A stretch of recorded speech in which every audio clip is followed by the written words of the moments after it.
Les petits drôles, qui, pourquoi, quand, comment. Un podcast de Sud-Ouest pour les enfants. Bonjour Marine. Bonjour Picou, et bonjour à toi qui nous écoutes. Ça te dit de venir dans le Sud-Ouest pour explorer la nature avec nous ? Aujourd'hui, mets un masque et des gants, on va aller regarder de plus près un truc pas très propre qui abîme notre région, mais aussi le monde entier. La pollution. Quand je pense pollution, je vois les fumées grises qui sortent des usines, je vois les oiseaux recouverts de pétrole. Mais c'est bien plus large que ça, Picou. Pour comprendre ce que c'est la pollution, il faut d'abord comprendre ce qu'est un écosystème. Un écosystème, c'est l'ensemble de tous les êtres qui vivent dans un même milieu et la façon dont ils cohabitent. Alors il existe de grands écosystèmes, comme une forêt, ou des tout petits, comme une flaque d'eau par exemple. Et polluer, justement, c'est abîmer ces écosystèmes. En y ajoutant ou en y enlevant des choses, on les empêche de fonctionner normalement. La pollution, c'est notre grande spécialité à nous les humains. À cause de notre mode de vie, on produit, souvent sans faire exprès, des tas d'éléments qui sont mauvais pour notre environnement. Des produits chimiques avec nos usines, des gaz d'échappement avec nos voitures et nos avions, des déchets en plastique avec tous les emballages de nos produits. On appelle ça des polluants. Ils se retrouvent dans l'air, mais aussi dans l'eau, dans les sols, dans les sous-sols, et ils détraquent complètement les écosystèmes. Pouah, mais du coup, les plantes et les animaux ne peuvent plus vivre tranquillement. Ces dernières années, le nombre d'espèces menacées de disparition ou qui ont déjà complètement disparu n'a pas arrêté d'augmenter. Les scientifiques parlent de recul de la biodiversité. Mais la pollution n'impacte pas que la nature. Elle abîme aussi notre santé. Dans les villes et sur les routes, les voitures, les motos, les camions, ils émettent des gaz qui sont toxiques pour nos poumons. Certains produits chimiques se retrouvent aussi dans notre nourriture ou dans l'eau que l'on boit. Ce n'est pas de la pollution visible. Ces produits n'ont pas de couleur, pas de goût, pas d'odeur. On ne les voit pas, mais ils peuvent nous rendre malades. Mais si c'est si dangereux de polluer, Picou, pourquoi on continue ? Parce que arrêter de polluer complètement du jour au lendemain, c'est pas vraiment possible. Pourtant, ça fait des années que les scientifiques dans le monde entier nous disent qu'il faut arrêter de salir la Terre. Il y a même un groupe d'experts, le GIEC, qui écrit un rapport tous les ans pour expliquer comment notre mode de vie abîme la planète. On en a parlé dans l'épisode des petits drôles sur le climat. Oui, tu as raison, mais en face, il y a souvent des gens qui pensent que le plus important, c'est de gagner de l'argent, ou de continuer à vivre comme avant, et puis tant pis si ça pollue. L'une des plus grandes causes de la pollution, c'est l'énergie. On en a besoin partout dans notre société. C'est elle qui permet de chauffer nos maisons, de faire rouler nos voitures, d'allumer nos lumières, de faire marcher nos usines, mais aussi nos appareils électriques, et même celui avec lequel tu es en train d'écouter les petits drôles.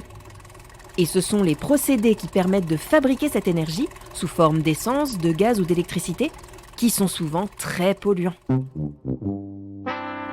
La grande majorité de l'énergie que l'on consomme est produite à partir de matériaux que l'on trouve dans le sol. Le pétrole, le charbon, le gaz. Le problème, c'est qu'en brûlant, ces matières qu'on appelle des énergies fossiles, elles produisent du CO2. Et c'est un gaz à effet de serre qui est la cause la plus importante de la pollution de l'air et du réchauffement climatique. Pour diminuer cette pollution, il faudrait trouver d'autres ressources, moins polluantes. Et bonne nouvelle ! Dans la nature, il existe plusieurs formes d'énergie qui ne polluent pas et qui peuvent être utilisées à l'infini. On appelle ça des énergies renouvelables. Elles sont tirées du soleil, de l'eau ou du vent. Et on les utilise déjà.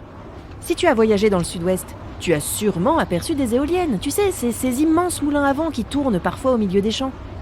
Tu as peut-être aussi déjà vu des panneaux solaires sur les toits des maisons, ou bien des barrages hydroélectriques qui retiennent l'eau dans les Pyrénées.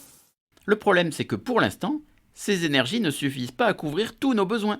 Il va donc falloir beaucoup les développer si l'on veut continuer d'utiliser autant d'énergie qu'on le fait aujourd'hui. Ou bien changer nos habitudes pour consommer moins.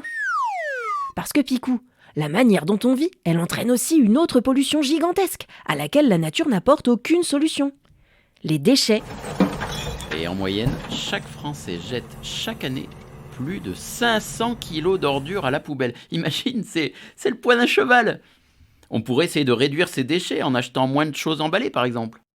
Mais les déchets des habitants, qu'on appelle aussi les déchets ménagers, ça ne représente qu'une toute petite partie de ce qu'on jette dans notre pays.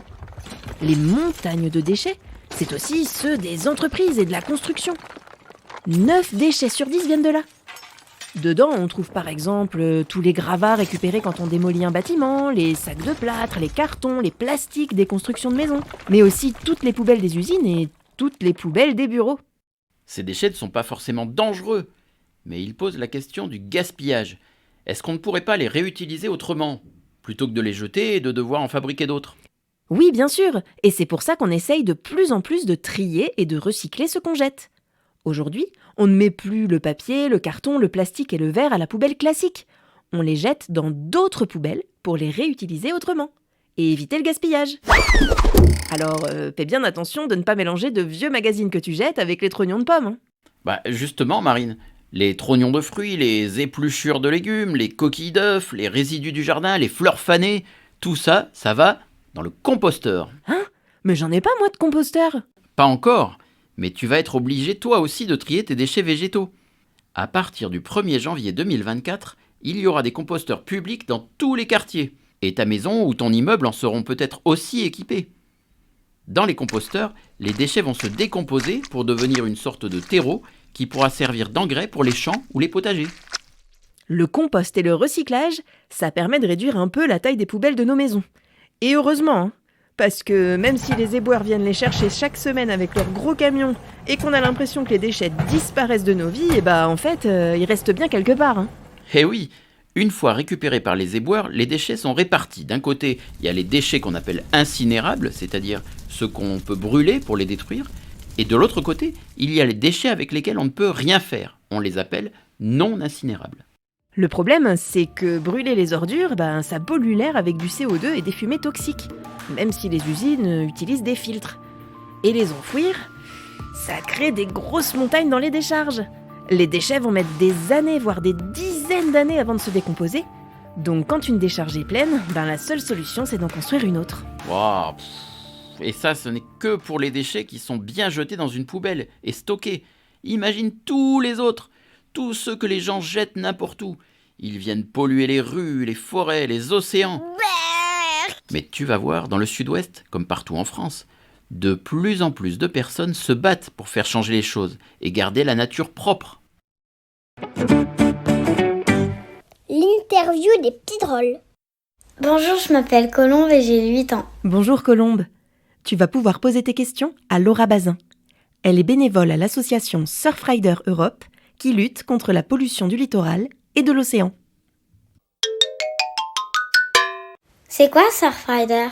Alors, Surfrider Fondation Europe, c'est une association de protection de l'environnement qui a été créée par des surfeurs en Californie dans les années 80 qui en avaient marre de voir leur spot préféré pollué. Et ils ont décidé de faire quelque chose et de se battre pour protéger notre bel océan. C'est arrivé en 1990 à Biarritz, donc pas très loin de Bordeaux.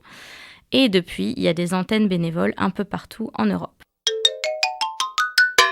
Pourquoi faut-il garder l'océan propre ? Tout d'abord pour nous.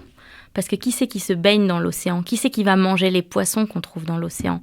C'est nous, les êtres humains. Donc c'est très important d'avoir une eau propre dans laquelle on se baigne et de faire en sorte que les poissons n'avalent pas des polluants et des microplastiques parce que sinon, ça nous arrive à nous quand on les mange, même si ça ne se voit pas à l'œil nu. Donc c'est très important. Et en plus, c'est grâce à l'océan qu'on respire en partie. Donc on peut dire qu'une respiration sur 2, quand on fait l'exercice, nous vient de l'océan, qu'on habite près de l'océan ou loin. Parce que l'océan, il va absorber du carbone.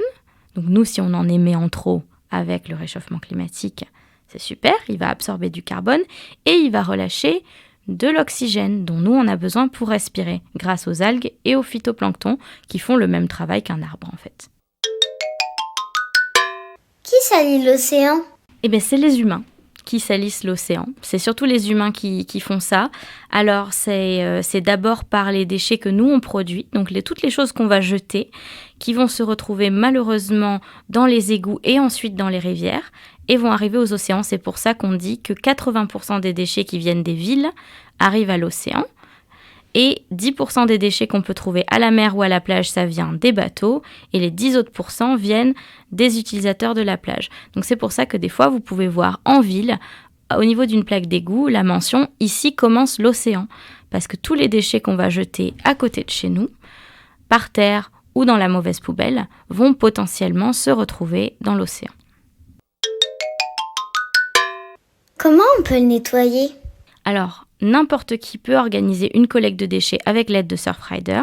C'est gratuit, il suffit de s'inscrire sur le site des Initiatives Océanes. C'est comme ça qu'on appelle nos collectes de déchets. Et ça peut être à la plage, ça peut être à la rivière, au lac, même en ville si on a envie, près de son école ou près de sa maison. On peut faire une collecte de déchets et Surfrider vous envoie des conseils, des gants et de quoi aider à la collecte de déchets. Donc voilà, il suffit de nous contacter pour faire une collecte.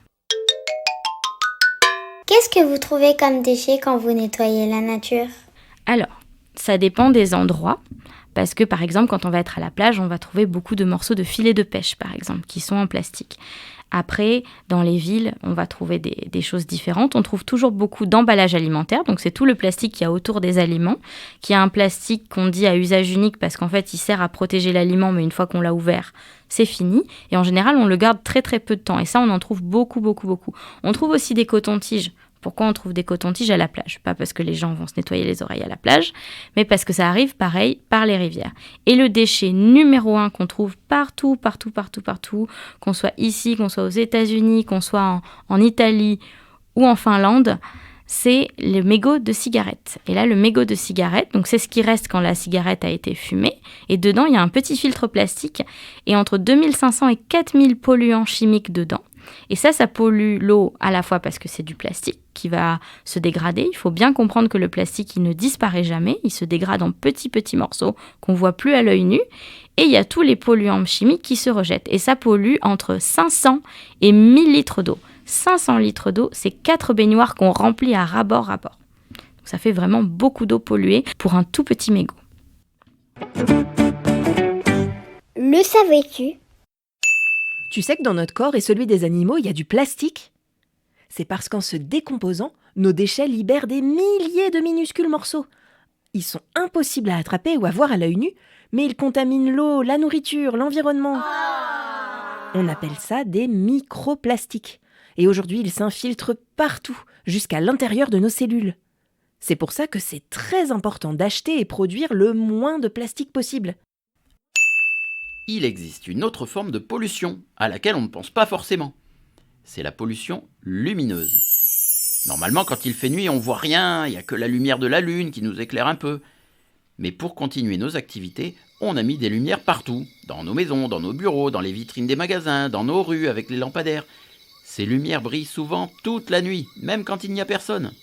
Résultat, près des villes, il ne fait plus jamais noir. Et ça perturbe complètement les animaux. Ils ne savent plus si c'est le jour ou la nuit. Par exemple, les oiseaux migrateurs, ils peuvent se tromper de direction. Les insectes et les papillons, eux, ils confondent les lampes avec la lune et ils s'épuisent à tourner autour. Alors quand il fait nuit, pense à éteindre les lumières extérieures ou à fermer les volets quand tu allumes une pièce. Et profite de la nuit noire pour observer les étoiles. Même si on fait des efforts pour recycler, le meilleur déchet, c'est surtout celui qu'on ne produit pas. Alors aujourd'hui, certaines personnes ont décidé de se lancer le défi zéro déchet pour avoir la plus petite poubelle possible. Car il existe plein de solutions. Par exemple, tu peux utiliser des cotons lavables plutôt que des jetables. Tu peux avoir une boîte à goûter et une gourde pour ne pas utiliser de bouteilles d'eau ou des sachets en plastique. Et puis, tu peux aussi aller faire tes courses avec des sacs en tissu et des bocaux. Comme ça, tu n'achètes pas d'emballage. As-tu bien tout retenu? Comment s'appellent les énergies naturelles qu'on peut utiliser à l'infini? Les énergies recyclables? Les énergies renouvelables? Ou les énergies habitables? Ce sont les énergies renouvelables, bien sûr. C'est l'énergie du soleil, de l'eau, du vent. On les appelle aussi les énergies durables. Contrairement aux énergies fossiles, comme le pétrole, le charbon ou le gaz, qui existent en quantité limitée, les énergies renouvelables ne polluent pas et elles peuvent s'utiliser sans s'épuiser. Comment s'appelle l'immense amas de plastique qui flotte aujourd'hui au milieu de l'océan Pacifique? L'îlot plastique? Le 7e continent? Ou la mer de déchets? On l'appelle le 7e continent, car il est gigantesque, grand comme 3 fois la France. Il a été découvert par hasard en 1997 par un océanographe qui passait à côté en voilier. Et depuis, ce 7e continent ne cesse de grossir. Combien de kilos de déchets jette chaque Français tous les ans à la poubelle? 5 kilos? 50 kilos? Ou 500 kilos? 500 kilos malheureusement. Dans le monde, ce sont les habitants des pays riches, comme la France, qui jettent le plus de poubelles. Pour réduire ces déchets, de nombreuses solutions existent, dont le défi zéro déchet. Allez, Picou, on se le tente ce défi? Allez, chiche! Voilà, cet épisode est terminé. Merci Marine. Merci Picou. On espère que tu as passé un bon moment avec nous et que tu as appris plein de choses. On se retrouve très vite pour un nouvel épisode des Petits Drôles. Et d'ici là, amuse-toi bien dans le Sud-Ouest. Salut!